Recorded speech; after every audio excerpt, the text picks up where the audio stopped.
Voici le défi du jour de Kodak.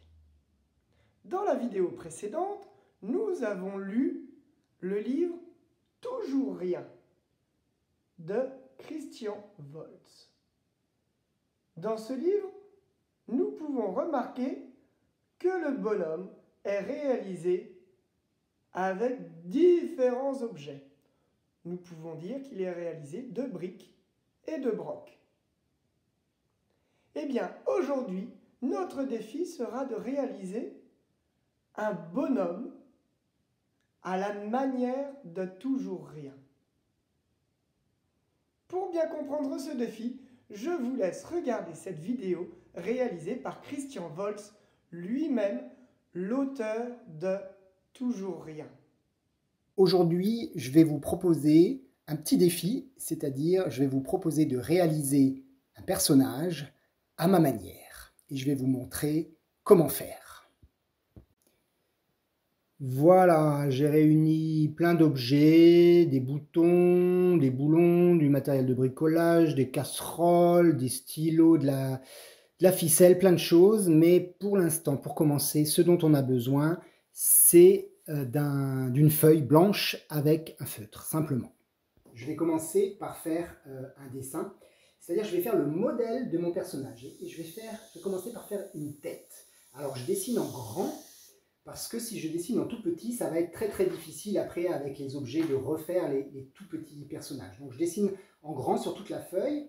Voilà ma tête, donc une grosse tête avec deux yeux, un gros nez, et puis il est plutôt content. Voilà, maintenant j'ai plus besoin de stylo.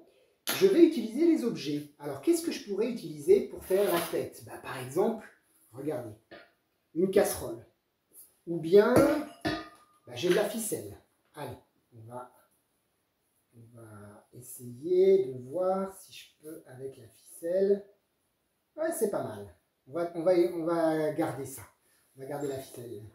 Alors après, comment est-ce que je vais faire le nez?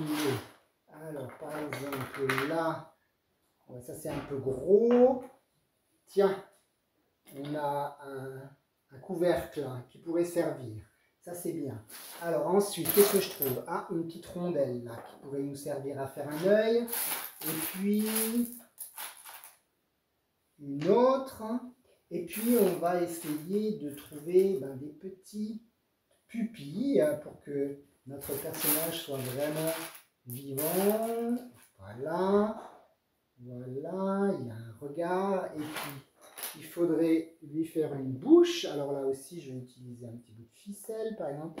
Et ben voilà, le personnage est déjà fini. Alors, pour qu'on le voit bien, qu'on puisse prendre une belle photo, on va tout simplement poser les objets sur une belle feuille. Voilà.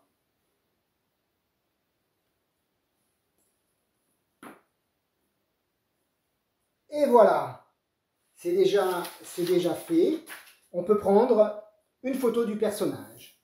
Et puis ensuite, si je le modifie un petit peu, voilà, mon personnage, tout d'un coup, il se transforme en cochon, là.